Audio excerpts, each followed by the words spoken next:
Hello everyone, स्वागत है आप सभी का जेई फिन डिवाइन एकेडमी पे। मेरा नाम प्रगत त्रिपाठी और आज हम लोग पढ़ने वाले हैं set theory complete mind map. आ जाओ फटाफट। सो बेसिकली स्टार्टिंग कहाँ से होती है? स्टार्टिंग होती है सेट से। सेट थ्योरी की स्टार्टिंग सेट से होती है। अब सेट क्या है? तो सेट की बेसिक जो डेफिनेशन होती है वो होती है set is a collection of well defined objects. Well defined objects क्या है? वेल डिफाइंड ऑब्जेक्ट्स ये है कि जैसे मान लो मैं कोई बात आपको बता रहा हूं या किसी नंबर के बारे में बता रहा हूं तो मैं उस चीज को अच्छे से डिफाइन कर पाऊं। सर इसका मतलब क्या है? थोड़ा सा कंफ्यूजिंग साउंड कर रहा है। इसका मतलब सिंपल सा है, कुछ नहीं। Well defined collection of objects का वो ऑब्जेक्ट्स लिविंग हो या नॉन लिविंग हो। जैसे मैंने आपसे बोला इस वर्ल्ड के बाहर रहने वाले कितने लोग हैं, उनका कलेक्शन बताओ।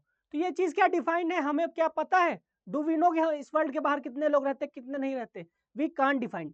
तो वहां पर एक बात आती है वेल डिफाइंड का। अब मैं कह दूं आपके घर में कितने लोग रहते हैं, ये वर्ड वेल डिफाइंड है, आप काउंट करके मुझे बता दोगे। तो सिंपल सा यहां से समझ जाओ कि सेट क्या होता है? Collection of well defined objects, कि जो चीजें हम अच्छे से डिफाइन कर पा रहे हैं उन्हीं का कलेक्शन लेते हैं, देन वो सेट बनता है। ठीक है, नाउ फटाफट और रिप्रेजेंट।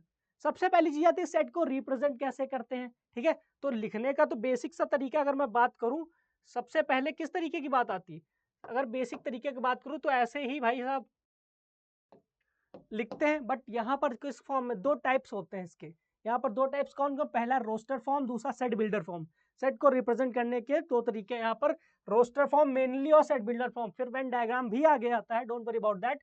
रोस्टर फॉर्म क्या होता है? रोस्टर फॉर्म आता है जैसे मैंने आपसे कह दिया कि सेट ऑफ नेचुरल नंबर लिखो, तो आप ऐसे लिखोगे। कैसे लिखोगे? इस तरह, set of natural number A equal to, ये हमने सेट का सिंबल बनाया, इसके अंदर 1 2 3 डैश डैश सारे नेचुरल नंबर लिख दिए। ये हमारा रोस्टर फॉर्म, नॉर्मली इसको ऐसे लिखते हैं। सेकंड आता है set builder form. Set builder form को ये भी कहते हैं कि इससे सेट बनता है। तो सेट बनाने के लिए देखो लिखा है A equal to x such that n and n belongs to natural number. कहने का मतलब यहाँ पर जितने भी एन लिखे हैं वो सारे एन क्या है? वो नेचुरल नंबर है। तो यहां से अगर सेट बिल्डर फॉर्म से हम बात करें तो इसको इस तरह से लिखते हैं, set of all natural number को। दोनों सेम ही है, बस अलग अलग फॉर्म में लिखे। ये रोस्टर फॉर्म है, ये सेट बिल्डर फॉर्म। ठीक है, इसी तरह हम इसको रिप्रेजेंट करते हैं। आई डोंट थिंक यहाँ पे कोई भी दिक्कत आ रही होगी। It's a mind map for a quick revision. Okay, now हम बात करें types.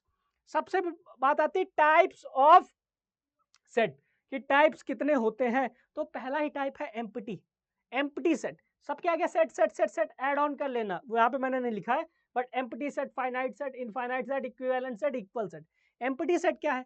Empty set are those जिसमें एक भी एलिमेंट ना हो, एक भी एलिमेंट ना हो, बट उसको हम फाई से दर्शाते हैं। किससे? फाई। फाई मतलब ब्लैंक, नथिंग, रिक्त हिंदी में। That's known as empty set. एक सेट लिया और इसमें कोई भी एलिमेंट नहीं है, खाली है, तब हम उसको कहेंगे empty set. Okay, now finite set. Second आता है फाइनाइट सेट। फाइनाइट सेट क्या होता है? फाइनाइट सेट वो होता है जिनके अंदर के एलिमेंट्स फाइनाइट हो। क्या मतलब सर? बिल्कुल सर, जिनके अंदर के एलिमेंट फाइनाइट होंगे वो हमारा फाइनाइट होगा। मतलब इसके अंदर जितने भी एलिमेंट भरे जाएंगे, इसके अंदर जितने भी एलिमेंट भरे जाएंगे वो फाइनाइट होंगे, तो हम उसे फाइनाइट सेट कह देंगे।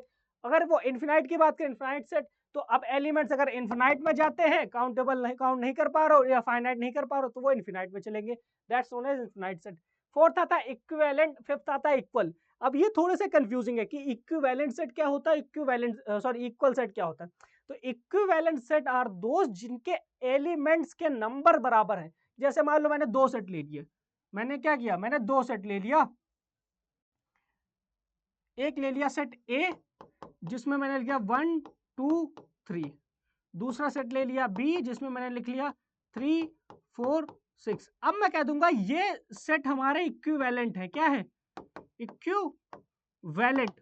ये सेट हमारे इक्विवेलेंट क्यों? क्योंकि इसमें भी देखो तीन एलिमेंट है, बी में भी तीन एलिमेंट है, तो नंबर ऑफ एलिमेंट्स दोनों में बराबर है। That's call it equivalent set. अब इक्वल सेट की बात करें तो इक्वल सेट कहने के लिए हमें इसके क्या कहना पड़ेगा कि अगर ए में 1 2 3 है तो बी में चाहे 1 2 3 हो या 2 3 1 हो, मतलब सीरियल कोई भी हो, बट सेम एलिमेंट्स होने चाहिए। 1 2 3 इसमें है तो 1 2 3 इसमें भी होने चाहिए, देन हम इसको कहेंगे इक्वल सेट। यहां तक चीजें clear? Equal set, equal set चार खत्म। नाउ बात करें सबसेट की। Subset, superset, proper subset, power set, universal set. ना, अब ये चीज बताने से पहले सबसेट बताने का मतलब ये सबसेट वो होता है, जैसे एक सेट हमने ए लिया, उस सेट का सबसेट वो होगा जो उस सेट में बिलोंग कर रहा होगा। सर इसका क्या मतलब? इसका मतलब ये है कि जैसे सिंपल हम लोग जनरली बात करें तो हमारी फैमिली में अगर मैं दादा को जी को सेट मान रहा हूँ, इफ लेट्स अज्यूम दादाजी सबसे बड़े, मैं उनको सेट मान रहा हूँ, तो उनके नीचे जितने भी लोग आ रहे हैं वो उनके सबसेट हैं, वो उनके क्या सबसेट, यानी कहीं ना कहीं उस फैमिली में बिलोंग कर रहे हैं। या मैं जस्ट एक सिंपल मान लो, एक फैमिली को सेट मान लो, फैमिली का हर मेंबर उसका सबसेट होगा। यहां तक चीजें क्लियर? बट वो चीज उसका सुपर सेट होगी। जैसे मान लो मैंने कह दिया set A, if I told you that set A is the subset of B, set A is the subset of B, set A is the subset of B, कि दो सेट हैं ए और बी, इसमें से ए हमारा बी का subset है, तो बी हमारा सुपर सेट हो जाएगा किसका? ए का। ये सिंपल सा है। अगर ये यहां पर सबसेट डिनोट कर रहा है तो ये यहां पर सुपर सेट डिनोट करेगा। क्या डिनोट करेगा? Super set. It will denote super set. Now बात करते हैं प्रॉपर सबसेट की। यहां तक चीजें क्लियर? सबसेट क्या होता है? सबसेट अगर दो सेट लिए, सेट ए में कुछ एलिमेंट, तो उनका सबसेट बनाते हैं वो एलिमेंट्स होते हैं जो सेट ए में कंटेन हो रहे होते हैं। समझे? जैसे मान लिया 1 2 3, तो मैंने 2, 3 is the subset of 1 2 3, 1 is the subset of 1 2 3, 2 is the subset of 1 2 3, 3 is the subset of 1 2 3, and 1 2 3 is always subset of itself। जो सेट हम लेते हैं वो खुद का तो सबसेट होता ही है, ये पॉइंट ध्यान रखिएगा। ठीक। नाउ बात करें पावर सेट की, कि पावर सॉरी पहले प्रॉपर सबसेट की बात कर लेते हैं। वेट अ सेकेंड, पहले बात कर लेते हैं प्रॉपर सबसेट की। तो प्रॉपर सबसेट वो होता है जैसे सेट ए में 4 एलिमेंट हैं और सेट बी में 3 एलिमेंट है, और एक सेट सी है जिसमें 2 एलिमेंट है, तो सेट बी और सेट सी सेट ए के प्रॉपर सबसेट होंगे। क्यों? प्रॉपर सबसेट वो होता है कि उसमें उस सेट के कुछ कम एलिमेंट्स, एटलीस्ट एक एलिमेंट तो कम हो। मान लो अगर सेट ए में हमारे पास एलिमेंट है, let's assume that if we have set A में हमारे पास 4 एलिमेंट 1 2 3 4, और सेट बी में हमारे पास 3 एलिमेंट 1 2 3, तो ये प्रॉपर सबसेट है इसका। किसका? Set B is the proper subset of A, set B is the proper subset of A. But अगर मैं बात करूं ए की, तो ए खुद का इम्प्रॉपर सबसेट हो जाएगा। क्या हो जाएगा? इम्प्रॉपर, क्योंकि कम से कम एक एलिमेंट कम होना चाहिए।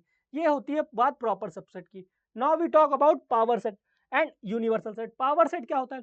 Power set is none other than the collection of subset.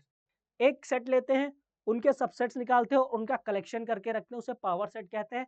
और पावर सेट को हम लोग, अगर मान लो सेट ए का पावर सेट निकालना है, तो मुझे पी ऑफ ए से भी डिनोट करते हैं। ये क्या होता है? This is none other than collection of subsets of A, कि सेट ए के कलेक्शंस का सेट। ए भी, और ये खुद में भी एक सेट होता है। क्या होता है? Collection of subsets of A, set A के कलेक्शंस का सेट बना लेते हैं, that's known as power set. अब सबसे लास्ट में बात आती है यूनिवर्सल सेट। बहुत से लोग यहाँ पे भी बताते हैं, बट यूनिवर्सल सेट मैंने लास्ट में आपको ये बताया। मान लो मैंने कुछ सेट्स दे दिए और उनके लिए कुछ कंडीशन डिफाइन कर दी। मान लो मैंने कुछ सेट दे दिए, उसके लिए कुछ कंडीशन डिफाइन कर दी, set A set B set C, तो उनमें से एक हम निकालेंगे, एक हम मान के चलेंगे यूनिवर्सल सेट। यूनिवर्सल सेट उसे कहते हैं जिसमें सारे सेट समा जाते हैं। जैसे कि यूनिवर्सल सेट के वो सारे सबसेट होंगे ए बी सी। आप कहने का मतलब ये समझ लो, जैसे मैंने बात कर ली आपकी फैमिली, एक मैंने पहली बात करी आपकी फैमिली, फिर मैं बाकी मेंबर्स की बात कर रहा हूँ, तो फैमिली जो है वो यूनिवर्सल सेट है और बाकी मेंबर्स अदर सेट हैं, क्योंकि सारे मेंबर्स उसमें कंटेन होंगे यूनिवर्सल सेट में। ऐसा तो है नहीं कि यूनिवर्सल सेट फैमिली में कंटेन करेगा, बाकी सब मेंबर्स कंटेन करेंगे फैमिली में, that's known as universal set. Okay, अब ये चीज अभी वन शॉट में कराएंगे तो और प्यारी लगेंगी, don't worry about that. So this is known as universal set. अब बात करो सेट्स के ऑपरेशंस की। Now if I talk about the operations of set, तो पहला आता है यूनियन, दूसरा आता है इंटरसेक्शन, तीसरा आता है डिफरेंस ऑफ अ सेट। अब इनमें डिफरेंस क्या है? तो यूनियन की बात करें तो यूनियन हमारा सीधा सा यू होता है, इंटरसेक्शन उल्टा यू होता है। यहां तक कोई चीज है? यूनियन में सीधा यू, इंटरसेक्शन में उल्टा यू। यहाँ पे देखो, जैसे दो सेट का यूनियन निकालना तो A union B, intersection A intersection B. तो इंटरसेक्शन वाला तो डायरेक्ट हम यहाँ से बता सकते हैं, this is the common part. इसमें हम क्या करते हैं, जो कॉमन पार्ट होता है दोनों सेट का उसको ले लेते हैं। इंटरसेक्शन मतलब दोनों का कॉमन पार्ट। यूनियन में क्या करते हैं? यूनियन में करते हैं सबको कलेक्ट कर देते हैं, ऑल कलेक्टेड या all together but not twice, कि दो बार नहीं। सारे एलिमेंट्स ए और बी के सारे एलिमेंट्स को ले लेंगे बट दो बार नहीं लेंगे, एक ही बार लेंगे। जैसे मान लो हमारे पास let's assume we have in set A में हमारे पास है 1 2 3 और सेट बी में हमारे पास है 2 6 7। तो अगर इंटरसेक्शन लेंगे तो इंटरसेक्शन देखो क्या कॉमन मिल रहा है 2, तो ए इंटरसेक्शन बी हो जाएगा यहां से डायरेक्ट 2। और यूनियन की बात करें कि ए यूनियन बी क्या होगा, तो हमें सबको लेना है बट दो बार नहीं, तो दो बार बस एक ही बार लेंगे, तो 1 2 3 6 7 ये हो गया हमारा ए यूनियन बी। यहां तक चीजें क्लियर। नाउ फटाफट नेक्स्ट पेज पे चलते हैं, टाइम बचाते हैं। अब सबसे लास्ट की इंपॉर्टेंट चीज आ गई, laws of algebra of sets की। Laws of algebra of sets की जो अलजेब्रा होती है सेट चैप्टर की, उनके नियम क्या है। तो उनके नियम, पहला स्टार्ट होता है आइडेम्पोटेंट लॉ। क्या आता है आइडेम्पोटेंट लॉ। आइडेम्पोटेंट लॉ ये कहता है कि अगर हम किसी सेट ए का उसी के साथ यूनियन लें या उसी के साथ इंटरसेक्शन लें तो फिर हमें वही सेट मिल जाता है, फिर से सेट ए मिल जाता है, चाहे आप यूनियन लो और चाहे आप इंटरसेक्शन लो। फिर बात करें अगर आइडेंटिटी लॉ। आइडेंटिटी लॉ क्या होती है, आइडेंटिटी लॉ ये होती है कि अगर हम किसी सेट का फाई के साथ इंटरसेक्शन सॉरी यूनियन लें, किसी सेट ए का फाई के साथ यानी एम्प्टी सेट के साथ यूनियन लेते हैं तो फिर वही सेट मिल जाता है, दिस इज आइडेंटिटी लॉ। और फिर किसी सेट ए का यूनिवर्सल सेट के साथ अगर हम इंटरसेक्शन ले तो फिर वही सेट मिल जाएगा। जैसे यहां पे चीज ध्यान समझना, यूनिवर्सल सेट क्या है, ये आप मान लो आपकी फैमिली है, ये आप हो, ठीक है। अगर आप अपनी फैमिली के साथ खुद का इंटरसेक्शन लेते हो तो क्या कॉमन मिलता है, एक आपकी फैमिली जिसमें आप हो और एक अकेले आप हो, तो दोनों का कॉमन पार्ट खुद मिल गया आप। देखो ए, यहां से ये फंडा क्लियर हुआ। आगे चलते हैं, आगे आता है कॉम्यूटेटिव लॉ। कॉम्यूटेटिव लॉ ये कहता है कि ए यूनियन बी को हम बी यूनियन ए लिख सकते हैं एंड ए इंटरसेक्शन बी को बी इंटरसेक्शन ए लिख सकते हैं, विच इज वेरी क्लियर, कोई दिक्कत नहीं यहाँ पर, क्योंकि अगर आप एक साथ लिखोगे तब भी वही लिखेगा, आप इंटरसेक्शन कॉमन करके लिखोगे तब भी वही चीज आएगी। तो यहाँ तक का फंडे क्लियर। अब आ जाता है एसोसिएटिव लॉ। यहाँ की ये चीजें थोड़ी आपको लर्न करनी पड़ेंगी, you have to learn from here, यहाँ से चीजें याद करनी पड़ेंगी। एसोसिएटिव लॉ क्या होता है, अगर ए यूनियन बी होता है अंदर, फिर उसका यूनियन कराते हैं सी से, तो हम इसको ऐसे भी लिख सकते हैं कि बी यूनियन सी अलग फिर ए के साथ यूनियन करा के, कह रहे मतलब जस्ट इसको ब्रेक करके अलग अलग भी लिख सकते हैं, कोई फर्क नहीं पड़ता। सिमिलरली हमारा इंटरसेक्शन में A intersection B intersection C, इसको लिख सकते हैं A intersection B intersection C, just because at the last में आंसर सेम ही आता है। आंसर क्या आता है, सेम आता है, क्योंकि यहाँ पे देखो सेम साइन चल रहा है, union union union, intersection intersection intersection. जब ये चेंज, अगर इसमें से साइन चेंज करेंगे तब प्रॉब्लम आएगी, ठीक है, सिंबल चेंज नहीं करेंगे इसीलिए। तो now fifth is distributive law. अब यहाँ पे थोड़ा सा गेम चेंज है। डिस्ट्रीब्यूटिव लॉ है, अगर हम ए यूनियन लेते हैं बी इंटरसेक्शन सी के साथ, यहाँ पे बहुत ध्यान से देखना कि बी इंटरसेक्शन साथ का ए का यूनियन लेते हैं तो ए का यूनियन बी के साथ, फिर इंटरसेक्शन का साइन, फिर ए का यूनियन सी के साथ, मतलब ए का यूनियन बी के साथ, फिर ए का यूनियन सी के साथ और बीच में इंटरसेक्शन का साइन। तो ये इंपॉर्टेंट है, ठीक है, इसको याद करना। सिमिलरली जब इंटरसेक्शन करते हैं A intersection B union C, तो A intersection B A intersection C और बीच में यूनियन, ठीक है, यहाँ पे ये चीज ध्यान रखना। Now the last point is D Morgan's law. D Morgan's law बहुत ज्यादा पूछा जाता है, बोर्ड्स में भी पूछा जाता है, आपके क्वेश्चन में डायरेक्ट भी पूछा जाता है, तो इस पर ध्यान देना। कुछ नहीं, सिंपल सा है, ए यूनियन बी हमने लिया, अब उसका हमने लिखाया ट्रांसपोज।